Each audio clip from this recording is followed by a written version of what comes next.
ہمیں کوئی خطبہ، کوئی لیکچر، کوئی توسیع دینا ہے تو کس طرح سے تیاری ہوتی ہے؟ ان تمام چیزوں کا احاطہ آپ نے کر لیا بہت کم وقت میں، بہت کم سے وقت میں، اس پورے منظر اور پس منظر جہاں ہم مغلوں کے زوال کی پوری تاریخ کو بھی محسوس کر سکتے ہیں اور اردو اور فارسی زبان کی عظمت کو بھی دیکھ سکتے ہیں، جہاں ہم میر مستقل کو بھی پہچان سکتے ہیں اور میر کو، میر سسر کو بھی پہچان سکتے ہیں۔ اور جس طرح سے آپ نے بتایا کہ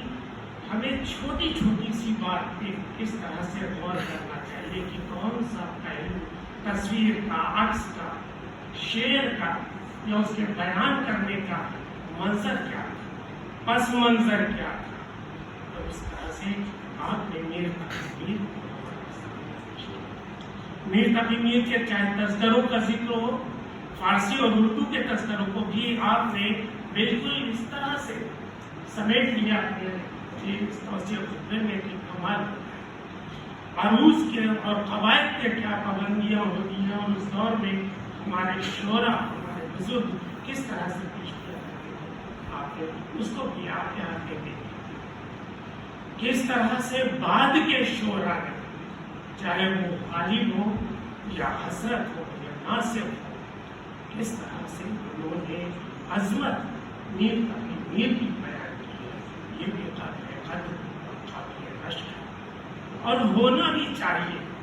کہ یہ لیکچر جس جگہ، جس مقام پر ہو رہا ہے وہاں لفظ شناس ہے،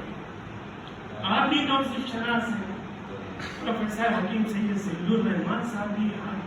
لفظ شناس ہیں، اور جب جہاں دو اکٹھے ادب و تہذیب و ثقافت کے لفظ شناس بیٹھے ہو، لیکچر ایسا ہی ہوتا ہے۔ اور یہی وجہ ہے کہ سامعین بھی ہم ایسے قابل رشک